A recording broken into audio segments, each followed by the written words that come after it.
Welcome to employee ownership and unlocking your business's potential. We're going to be looking at unlocking potential through strategy and through share ownership and how we can engage people in the future of your business. So I know we've got a few Advisory.Works clients here, we've got a few Orchestra clients here, and we've got some that are neither, which is all good. Some of you will know some of my content and some of you will know some of Luke's, but we're hoping by delivering together we can sort of fill in the gaps on some of these questions for everybody. So the first thing that I'm going to do is just talk to how fast we're going to go. So I don't want to spend too long on my stuff because I want to give you as much time with Luke as possible. Luke is going to talk about the how and I'm going to talk about the what. So I'm going to give a quick overview of the what, give you some tools, show you some things. We're going to talk about profit share and share schemes and phantom shares and what's the difference. And then Luke's going to show you how you actually do that using Orchestra.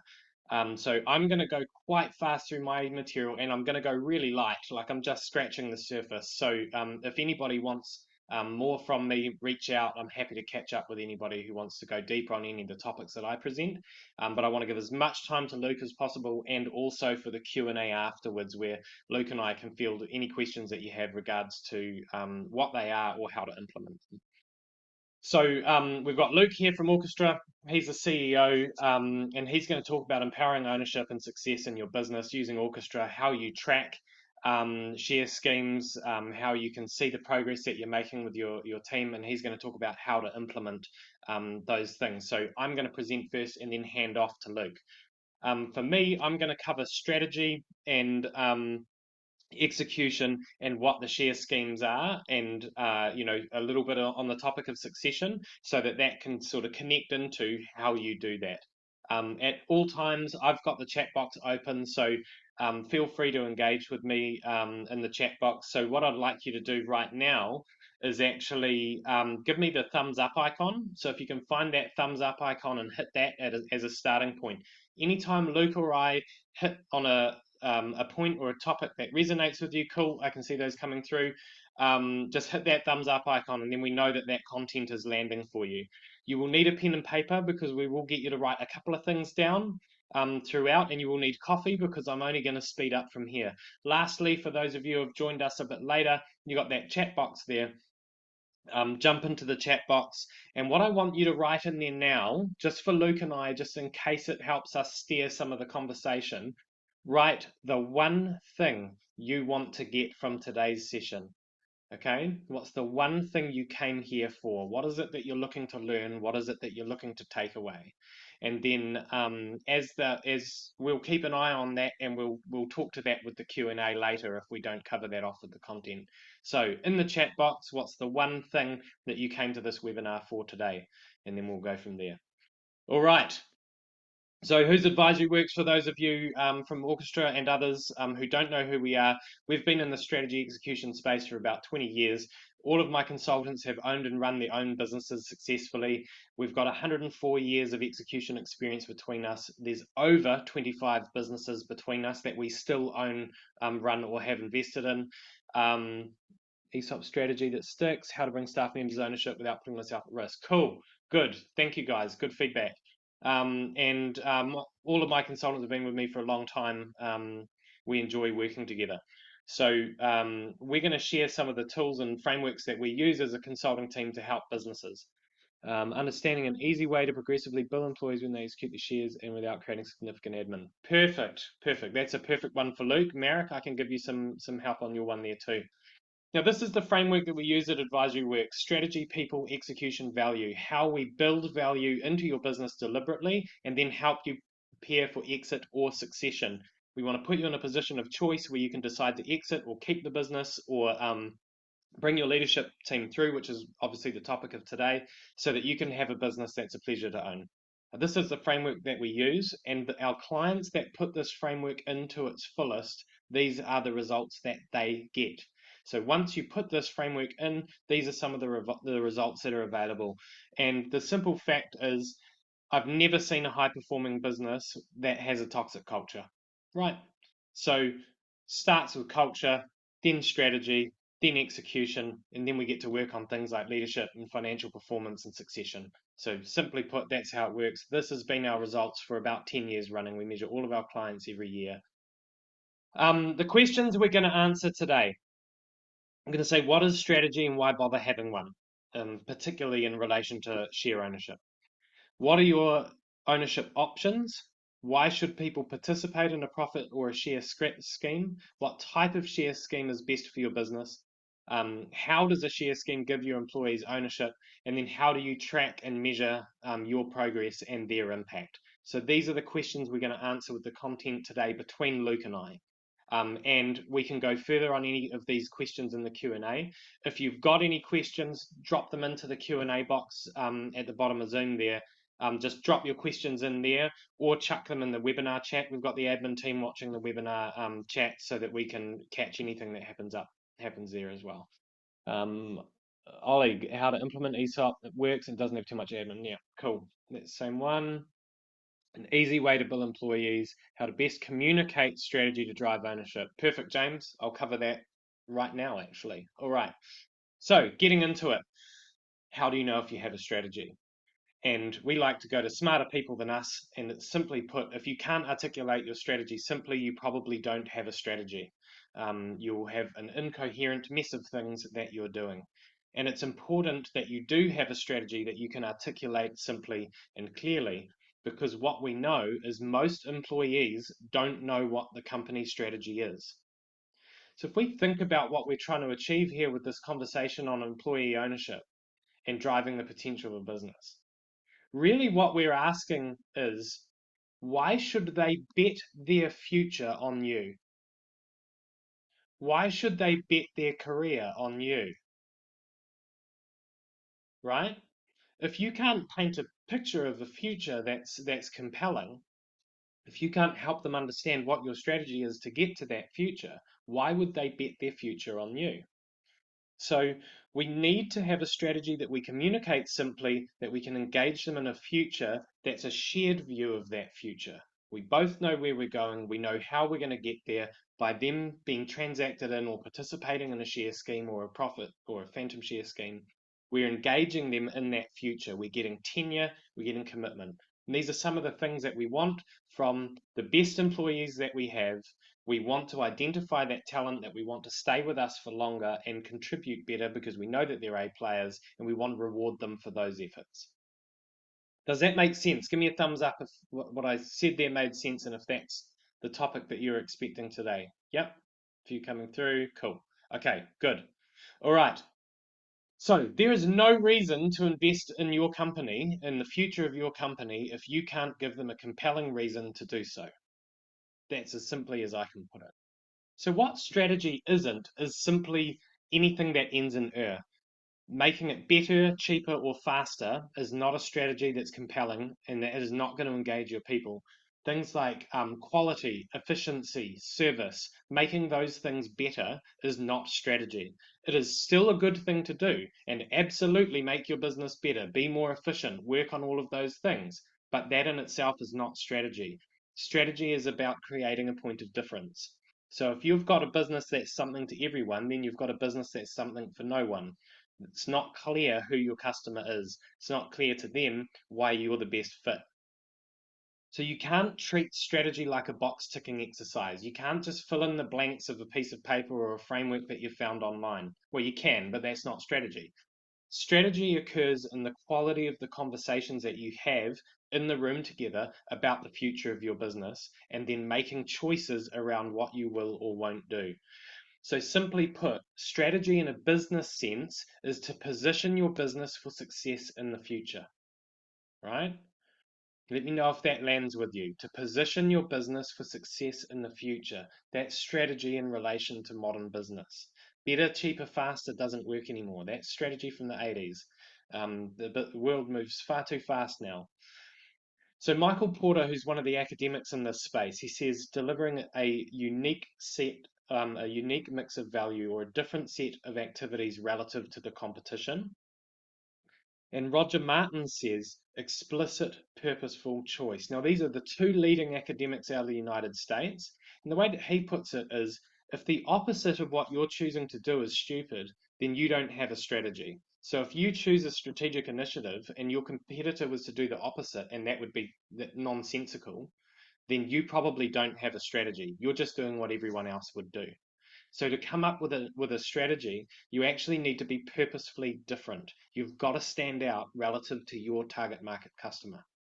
Now, that's all well and good. We still need to engage your people. And that's why being able to communicate your strategy simply is the most important approach. You've got to be able to articulate it in a simple framework and a simple plan that can engage your people. Then they can bet on the future of your business. Now, there's a reason for this. There's surveys that survey the top CEOs around the world every year. And they've found that the number one problem that CEOs have and business owners have is a report of being stuck in the business. They feel like they can't step away and leave it to somebody else. And that's a very real problem. And this is why what Luke does with Orchestra and why employee share ownership is so powerful. Because if you want to break those handcuffs, you have to be able to trust somebody else to grow your business while you're not there, not just keep it ticking along. You want to be able to go on holiday for 3 months and have your business actually grow. You're going to do that when people treat it like their own business. And that's what we're trying to do with share ownership.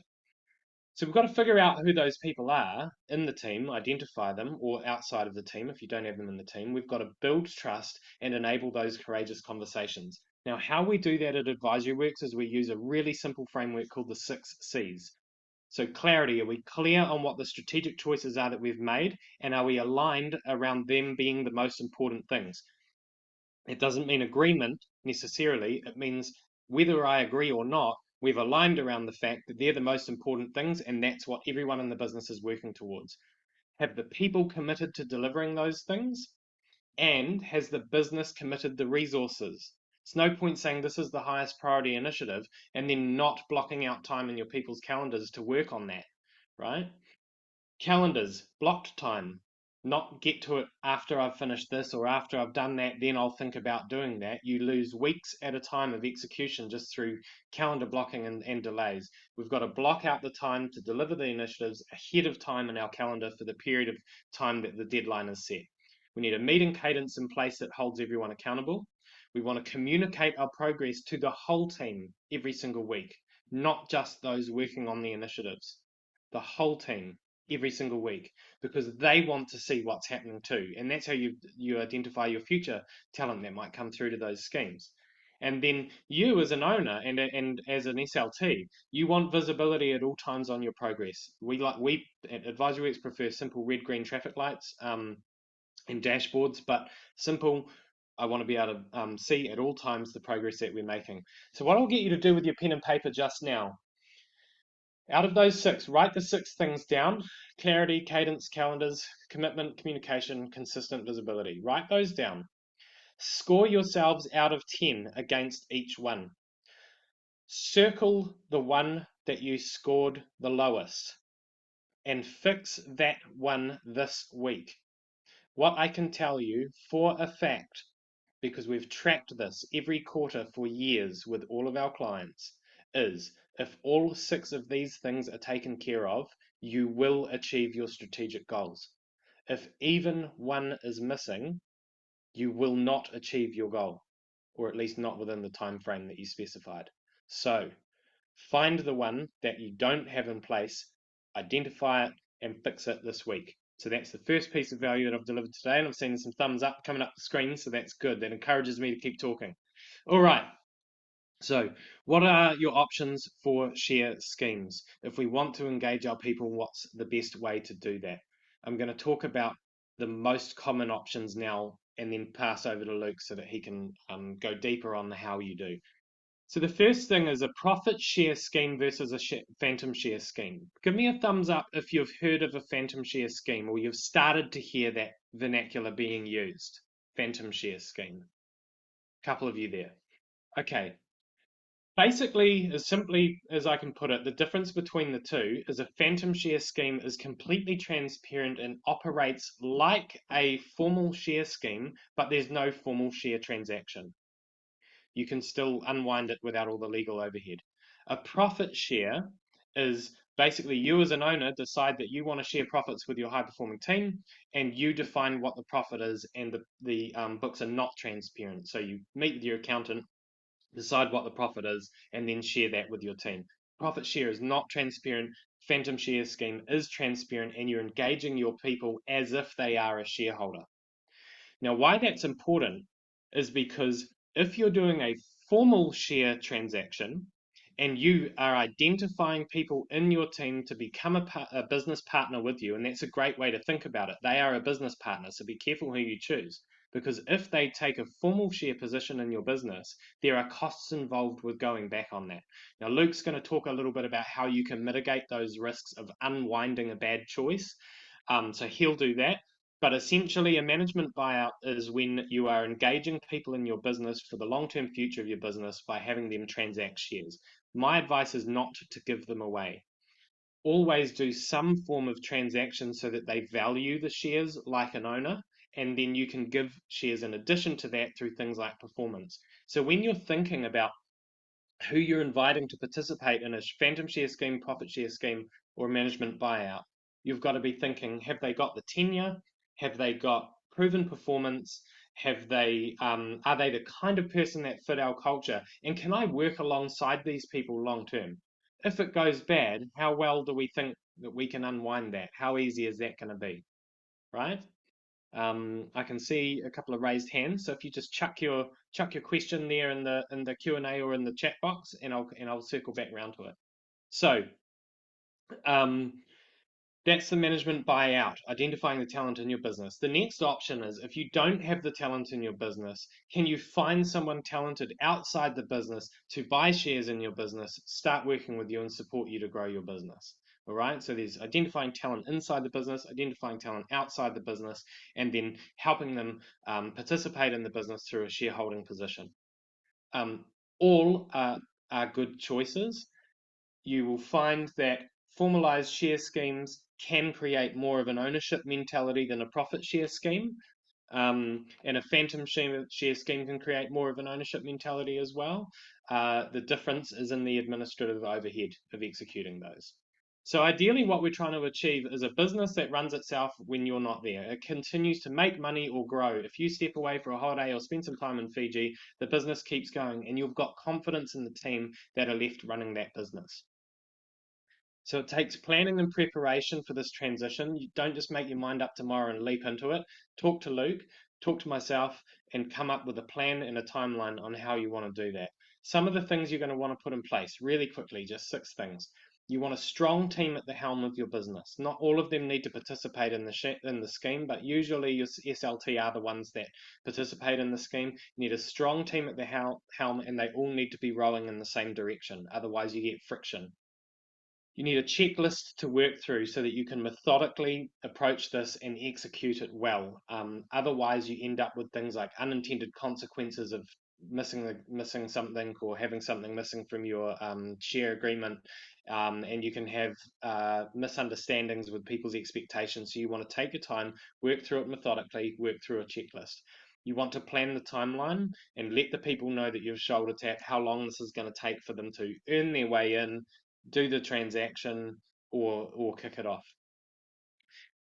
Then the other thing to think about is, if you're asking this person to come in and be a business owner and help you run your business and get rewarded for the extra performance that the business is going to deliver, you've got to think about what's the instruction manual that you're handing them.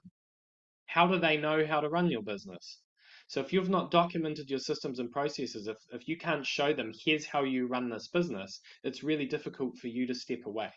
There's 3 ways you can step away to prove how well you've got the business prepared. Take a 2-week holiday, go dark, no emails, no phone, and the business doesn't burn down. Go you. Most people in business can do that. The next threshold is 1 month. Can you step away for a month, go completely dark, and the business grows without you? Go you. You're in a very rare few businesses that can do that. The next test is 3 months. If you can step away for 3 months and have your business grow and run without you, you've got a really, really great business. Not many people can claim that they can do that. So that's the test of whether your team can run the business without you. The last thing is to keep it visible. So at Advisory.Works, we have a software that we've built called Beyond that tracks your strategy, tracks your process and your progress against your strategy, and helps you execute. With Orchestra, their software helps you track the impact that your people are having and what distribution of payments and shares are being taken out across the people that you've selected.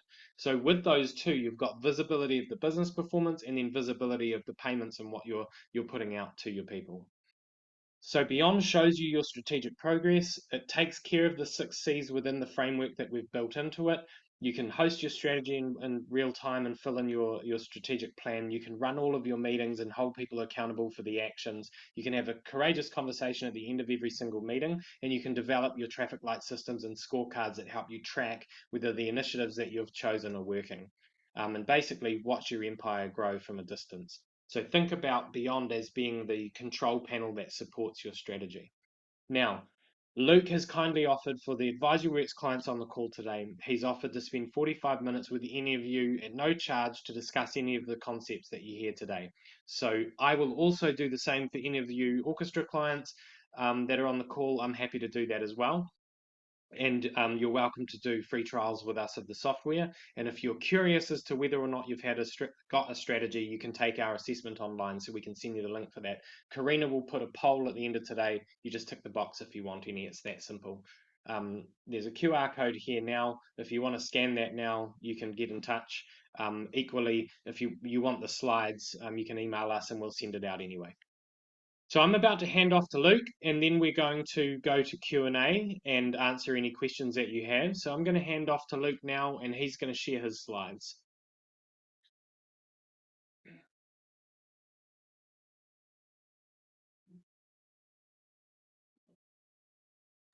Cool. Am I unmuted? Can you hear me, Logan?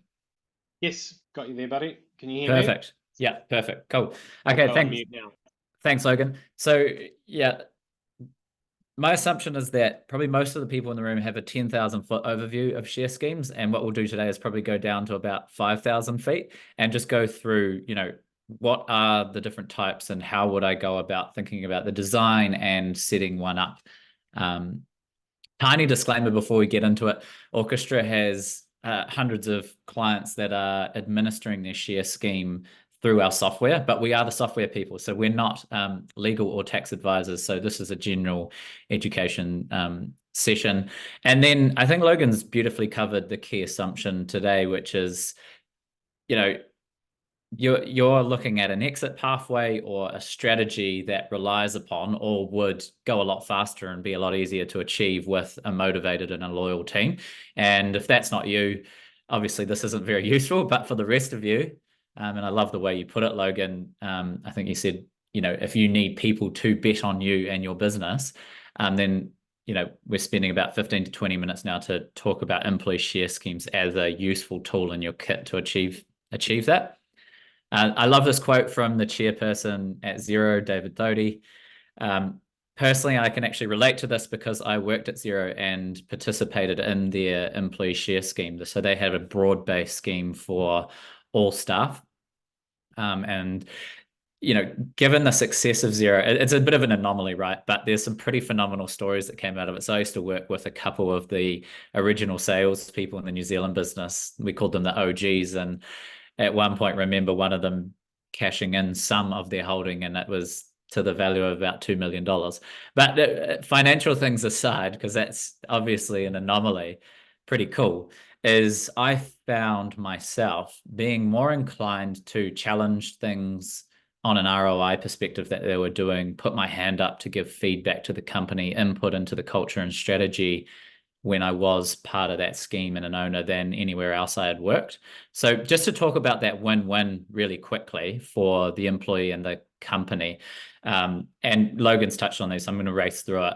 But I like to think about the win-win by firstly, what are the benefits that you're giving your team? So there's obviously that potential path to wealth creation, sharing in the potential financial upside, which is aligning incentives and becomes a win-win. Secondly, it's that recognition. So you're acknowledging that the team are an important part of the fabric in the company and that their contribution is really valued and needed.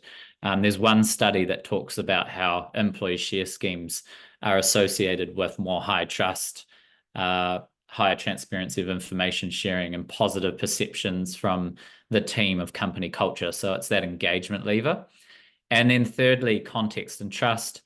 Like Logan was talking about, when you're an owner, ideally having more access to how the company's going, the strategy, the planning, which gives you better context as an employee to make better decisions for the business. One research snippet, a study done in Australia. So small to medium-sized enterprises with a share scheme had a 32 percentage point higher growth rate in sales, and then 27 percentage points higher growth rate in the value add per employee, so the efficiency of the business, compared to SMEs without a ESOP. I'll keep moving through. So what is an employee share scheme? It's effectively a legal agreement between the employee and the company to grant a stake in the company. Important note there is, if you're thinking, okay, well, if employee share schemes are so good, why don't I just gift or let the employees, or the key staff buy shares as a one-off? And so a few things there. Firstly, they may not have the money to be able to buy those shares up front. And there's also tax implications around this that you want to be aware of. Secondly, things don't always go to plan. So despite a founder's best belief, you want proper rules and agreements in place that cover off the different scenarios. So for example, you want to avoid a situation where you grant quite a lot of ownership to a key person and then they walk out after a couple of months and you've got to sort that out. You've effectively diluted yourself for minimum benefit. The third thing is just setting up the right settings that align back to your strategy. So that's what we're referring to today as a share scheme, as a well thought out legal agreement between the company and the participants. Cool. So what are the main types that we're seeing in market?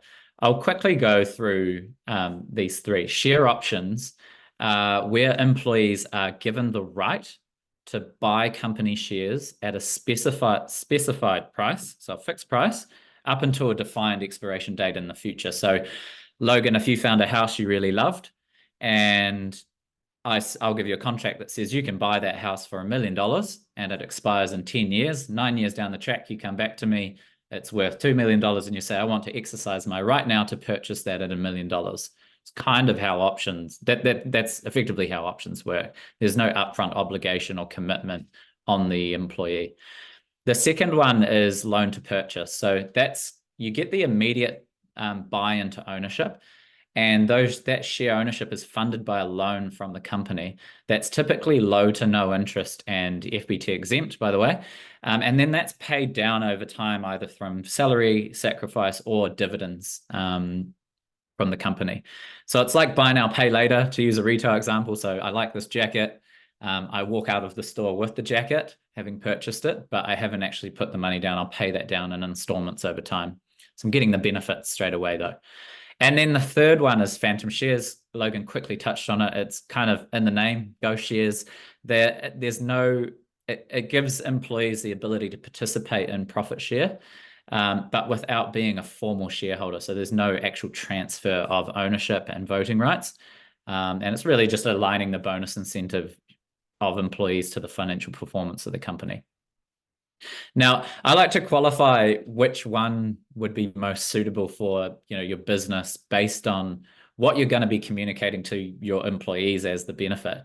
If they don't perceive that it's going to be valuable, then it's not going to be working for you as a tool. So firstly, there's kind of two things. Are we participating in the potential value growth of the company over time, or is it a combination or more profit share oriented? And so options are the most common in high growth capital raising companies. So startups, that's because they're a long way off being profitable and therefore paying a dividend. And typically as well, employees are coming in dropping from corporate perks or corporate salary. So it's used as a salary offset mechanism. And what you're giving in this case is the ability to participate in the potential value upside in that company. So Orchestra, we're an example of that. We walk the talk. We use options ourselves as an early stage software company. Sharesies are an awesome larger company of ours in the high growth space that issue a broad-based option scheme to all staff. And then on the other side, you've got loan to purchase and phantom, usually more about having a cash flow stream through the profit share. So there is some overlap, particularly if you're already established and paying dividends, but you are on a pathway to exit the business and there's some growth and value that will happen along that journey. Some examples in the loan to purchase, Becca, probably everyone has heard of. Then they're probably the most well-known employee-owned use case in New Zealand. Another company we work with is Delta Insurance are offering this. I'm yet to get, I realize we don't actually have anybody that's approved us to say that they're using a phantom share. So I'll have to do that for the next one. Okay, so when you want to set up an ESOP, sometimes founders can be a little bit overwhelmed around, well, it just feels complicated. It doesn't have to be. I think you just want to have a good grasp of the design components that go into setting up a scheme. And so we'll call these ingredients today. Think of this like a deconstructed MasterChef challenge. So the first one, and hopefully you can see it here, is pool size. So pool size determines the amount of shares that you're going to issue on top of your existing shares.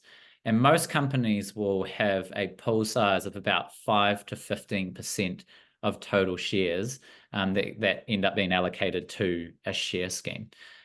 Some considerations around this, and you'll see that I've got these kind of arrows because there's a little bit of, these are all interdependent, these questions. But one company consideration is ensuring that you've got sufficient headroom for future intended allocations. The second one is obviously the founder consideration. So how much are you willing to dilute yourself and existing shareholders for the benefit of this?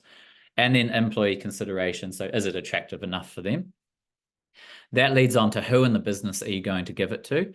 And based on the companies we're working with at Orchestra, we see 60% offering to select key staff, usually management, and then 40% employing a broad-based scheme to all staff. So it's pretty split in the market. And then the other bit that sits in the sort of how much do I allocate is how much do you give to each person or employee individually? This will vary, particularly depending on business stage, but let's take an early stage high growth company, for example. It wouldn't be uncommon to see a key management role, let's say a CFO employed, that may have anywhere between 1 to 2% of the company. And then obviously it sort of drops from there depending on the tier of the role.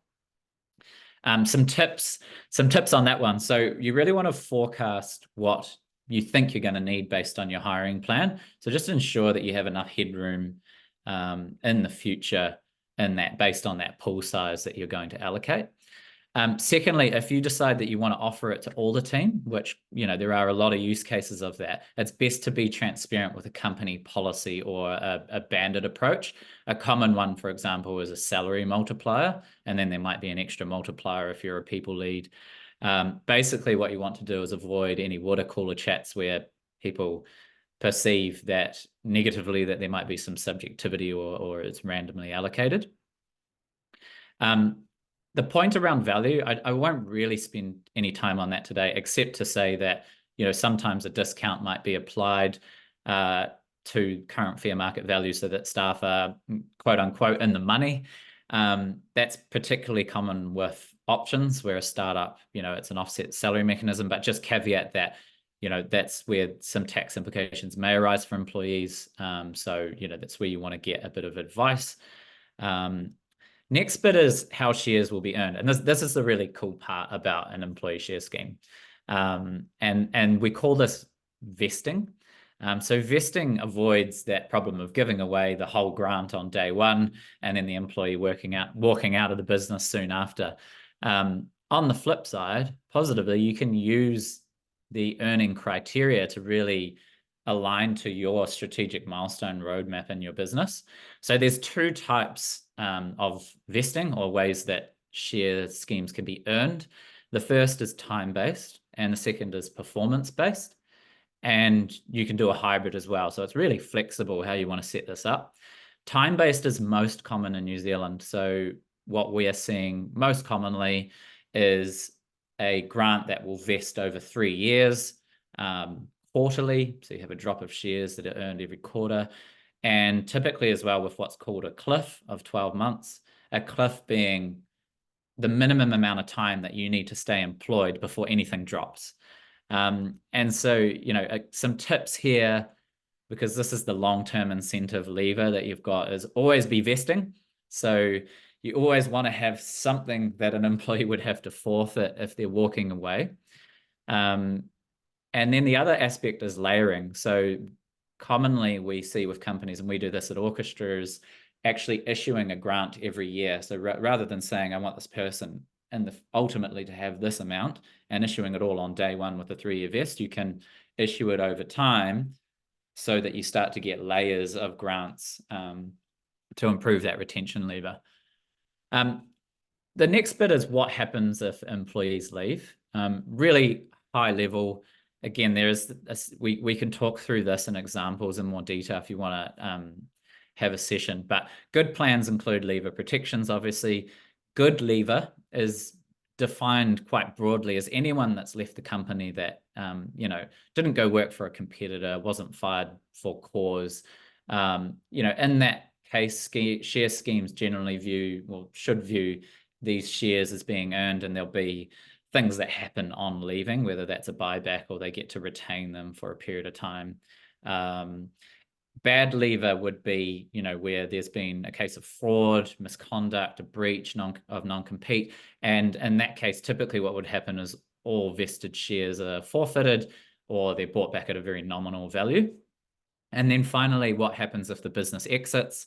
So this really addresses what happens to unvested shares that haven't been earned yet. So for example, there's what's called an acceleration, and it usually depends on where the share scheme participants will still be employed at the acquirer or not. And then what happens with any earned shares? So is there liquidity and a purchase of those shares on an exit?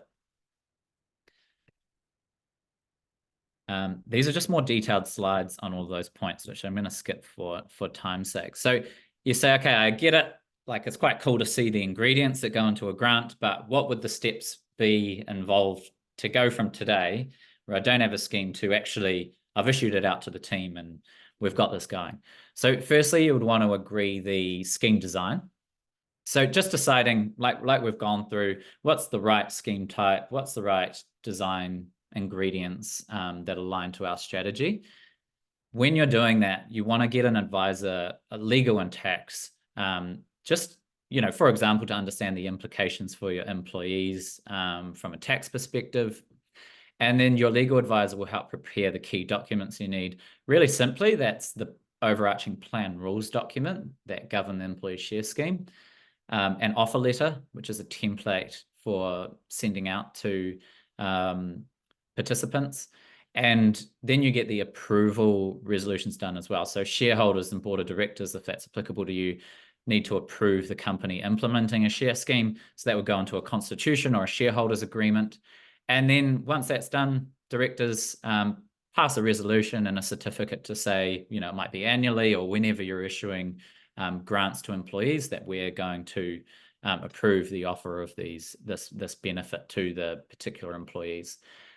Once you've done that, it's really launch time, which is the fun part, which is where you communicate and issue the share scheme grant for acceptance by employees and update the share register and the capitalization table. A key tip here is that, it's really not enough just to give the shares. Like, you want to make sure that the team understand how it works, address key questions so that they really understand how this is a benefit, talk about how the growth of the company is going to realize value for them.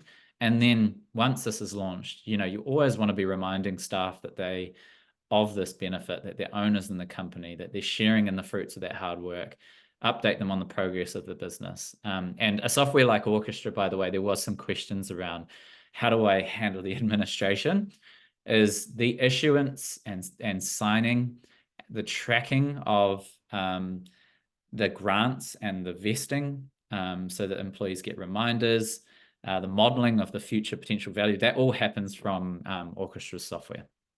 So it's good to have a tool that makes it more tangible and real for them. Cool. Potentially, what I've just gone through, and like I say, this is the 10,000 down to 5,000 foot overview, is I thought this might be really like out of the box, but looks like there's a bit of work that I have to do and potentially put it in the too hard basket. Hopefully not. Maybe this has demystified it and it feels within reach. Like, okay, key ingredients, how I need to get there, that makes sense. I would say though, there is some time and cost up front and some thinking you want to do to make sure you've got a good watertight scheme that matches your strategy. On the cost bit though, it's actually not too much. And we can talk, if you don't have a legal advisor or someone that could support you with this, then we can point you in the right direction with curated partners who can do this in a really cost-effective manner. What I would say though is firstly, check, does it support your strategy? And then secondly, do the benefits outweigh that small upfront investment? So those benefits being, does this make us a more attractive company to work for, boost our ability to get good talent? Does it then reduce the risk and the associated cost of having employees leave or being less engaged? And then thirdly, does it make us more attractive as an investment or an acquisition target? Just on that third point, because I think this is really important in the context of Logan, what you're working with your clients around exit strategy. Let me talk about high growth companies first. When high growth companies go out to raise investment via venture capital investors, venture capitalists will actually put in their term sheet that they want to see an employee share scheme set up as part of their investment. Similarly, for private equity, when they're buying into a company, they have a playbook for rolling out an employee share scheme to key staff, sometimes all the team. And for a potential acquirer in your business, obviously it makes you look more attractive having this in place. And that's because people get now that they're willing to take a slightly smaller piece of a bigger pie rather than a slightly bigger piece of a smaller pie. Speaking to the fact that having that team bought in and behind the strategy grows the value of a business. Cool. So key takeaways, and then we can go into some questions. Firstly, begin by getting super clear on the problem that the employee share scheme is trying to solve. It isn't a one size fits all. It can be flexible to drive the right outcomes for you. Share options are really popular for high growth capital raising companies. Established businesses are more likely to offer profit share schemes such as loan to purchase or phantom. Now the founders and the board, you should check that the scheme design, so those key components like the vesting, like the size of the pool, who gets it, has been well considered and ties back to the strategy. And then that important point, it's not enough just to give shares, educate your team on how they actually work and how they grow in value, make it visible, use a tool like Orchestra, keep reminding them. And then finally, don't overthink it. They're proven to work. So get going with it. And Logan, I'll hand over to you. I haven't been checking the Q&A or the chat for questions, but no doubt. No, that's all good. There's a bit of commentary coming through while we're presenting, but Karina can unlock it for us to have a conversation shortly.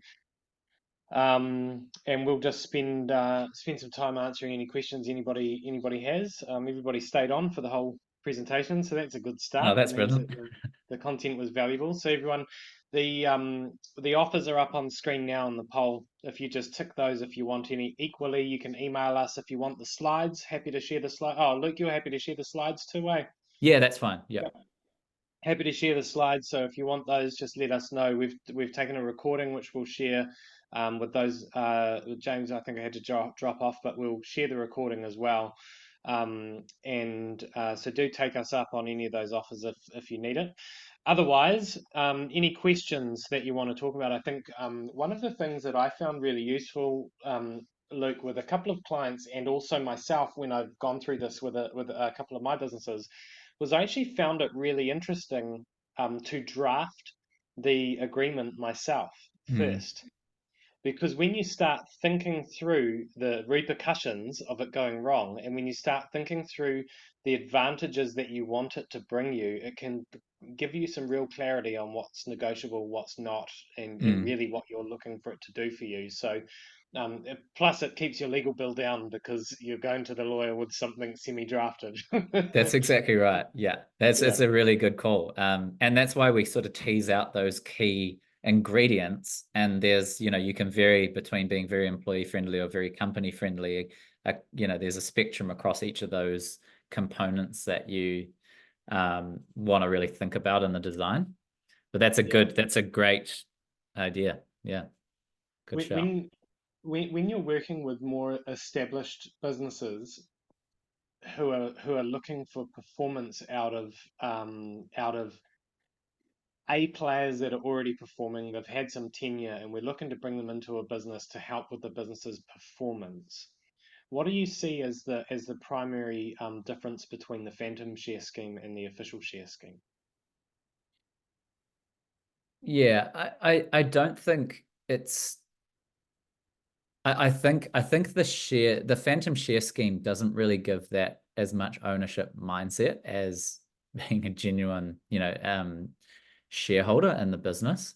It works as a substitute to a bonus, essentially.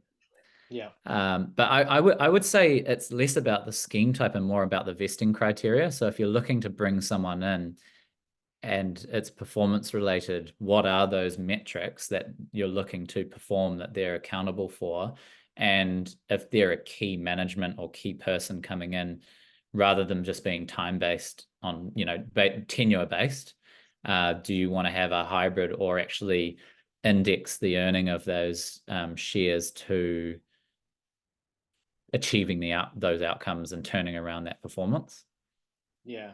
I guess what we've seen, and I have a fan. So at Advisory.Works we have a phantom share scheme. So there you go. You can put our logo on that slide. Nice.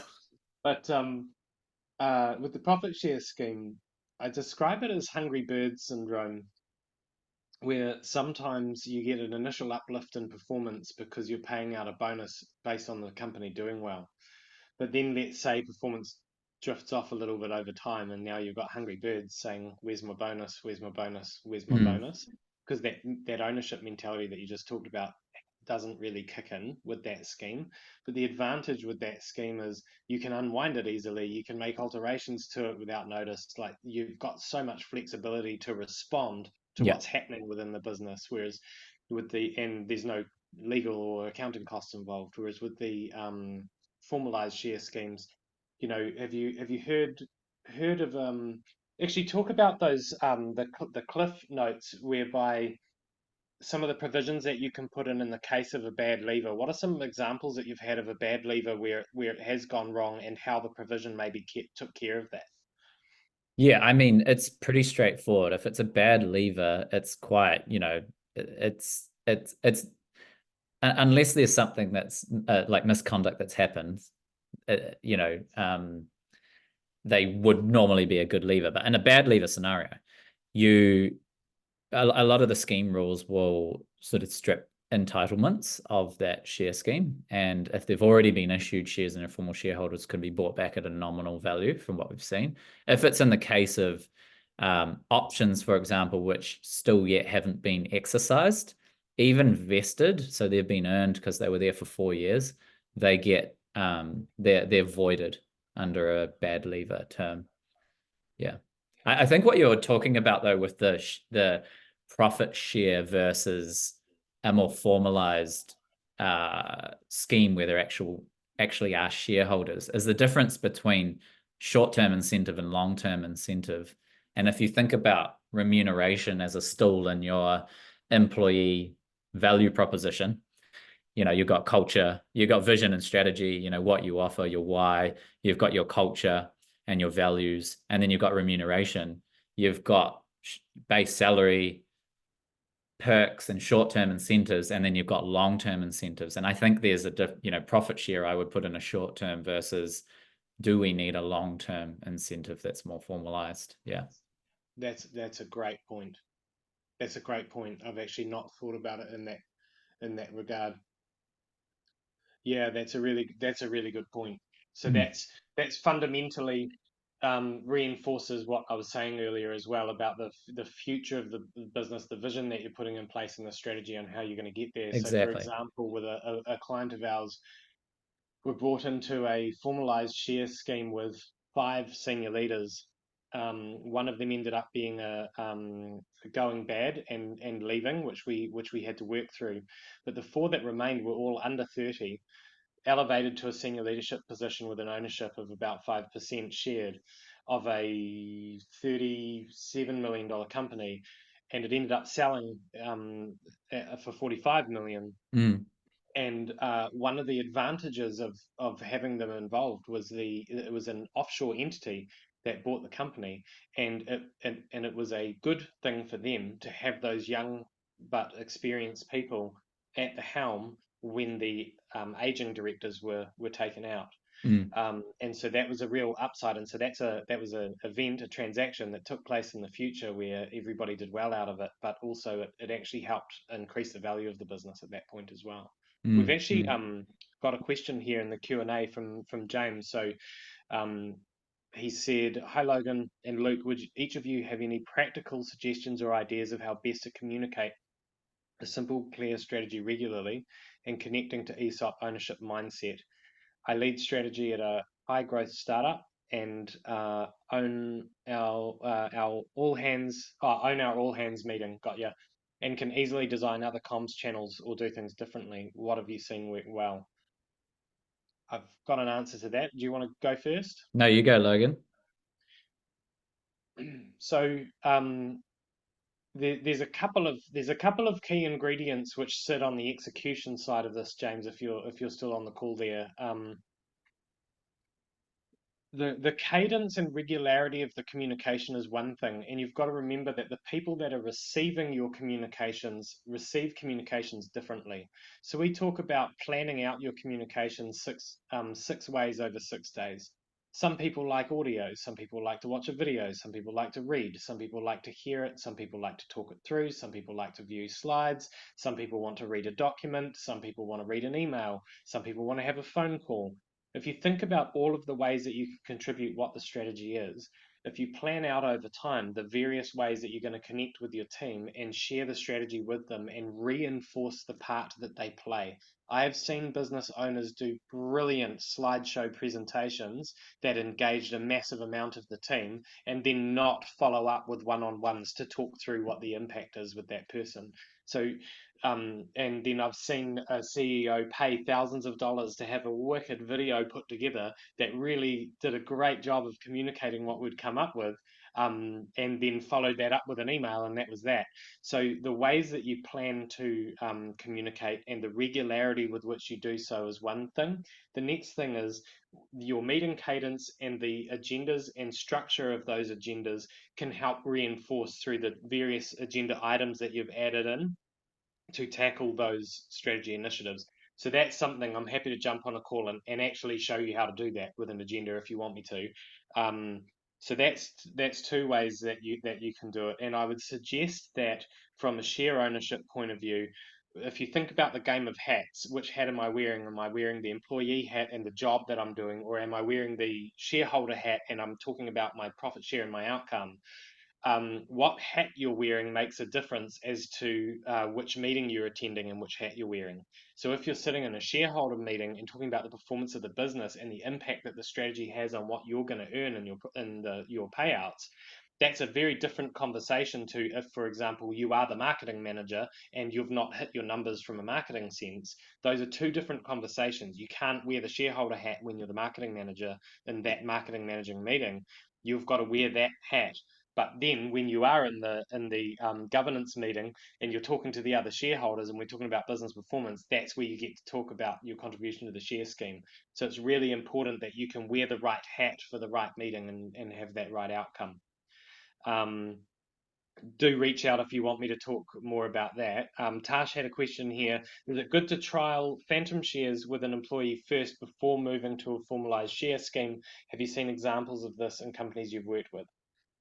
Not a, haven't seen an example of a phantom share scheme trialed, and that a phantom share scheme is a formalized share scheme as well. Like it takes a bit to set one up. Maybe referring to a profit share bonus that's run more informally would be a place to start. But I think it goes back to what you're trying to achieve from the share scheme, and do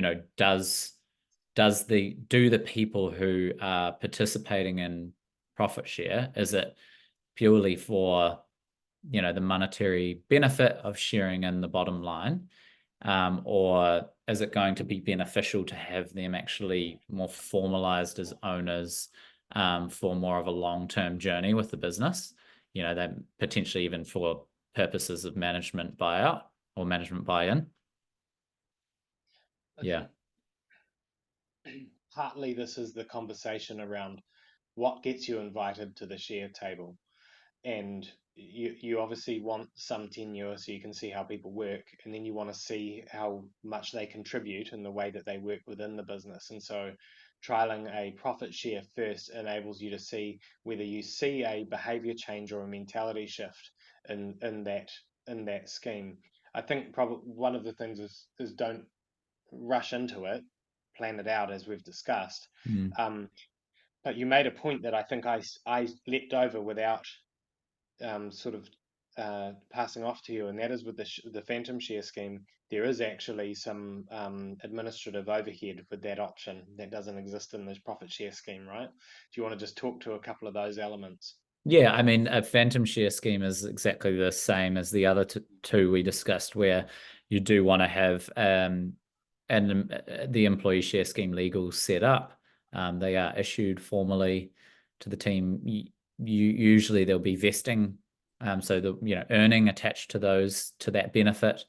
So I would say just the profit share, if you're wanting to trial something, just the informal profit share bonus that you could trial within a financial year or a couple of quarters would be a way to go. However, if you've invested in a accountant and a lawyer helping you develop the shareholding agreements and some of the paperwork that structures the phantom share scheme, you could, in theory, convert that to a formalized share scheme later, and Mm, then you would have had the benefit of seeing the impact it had without the legal unwinding. mm. Yeah. There's just a couple of questions that have come through from Oliver. Thank you. So the one on closely held companies and tax efficiency for founding shareholders, bringing on employee shareholders. Potentially, this is a question around how you would structure the scheme to avoid some unintended consequences, but it might be an easier one, Oliver, just not being a tax expert, to sort of discuss and can point you in the right direction. But yeah, don't see that as being a real issue from a tax side for founders. The only thing, the main thing to consider is the dilution to founders. So it might be one we need to chat about offline. The second one is an established business paying dividends, but with growth prospects and a young team. Is an ESOP the right fit for us? How do you best navigate the offset of salary versus shares? Yeah, again, probably a case by case, and can't give advice, but I would take Logan's advice, which is start drafting sort of a skeleton slide deck, pretending you've launched this, and communicating what the benefit is back to the team. And that will tie back to, hey, we're a 50-year to 100-year family business that will continue to grow, will be paying dividends, will be reinvesting, and there may also be the opportunity for you to sell down some shares in a secondary, or we might get a private equity firm take a piece of us, and you could actually, at some point down the track, realize those gains. Or, we're 5 to 10 year, we're going to, we want to exit the business, we're going to reinvest everything back into growth. We might not even be profitable at the point of selling. Options that, from an employee's perspective, would sound a lot more beneficial, where I'm not expecting a dividend stream, but I'm going to be able to participate in that value creation and an exit without having to put anything, without having the liability of a loan and having to put any cash on the table up front, and not having a liability unless that outcome actually eventuates. Hopefully that makes sense. Yeah, I guess that is the advantage of the phantom share scheme, is you're not putting yourself in a financial position where there's risk, but you get to reap the rewards of your contribution and your hard work as an employee. Yeah, Um, yeah. Well, options being that, yeah, phantom share scheme in that example is it depends whether you're attaching liquidity uh, rights to the phantom shares on an exit event. So some commonly phantom share schemes can go one of two ways. You can either attach that they would actually, be able to participate in the exit and the purchase of that, the value from the purchase, or not, and it's purely profit share. So it's a bit more flexible. But I think, yeah, I think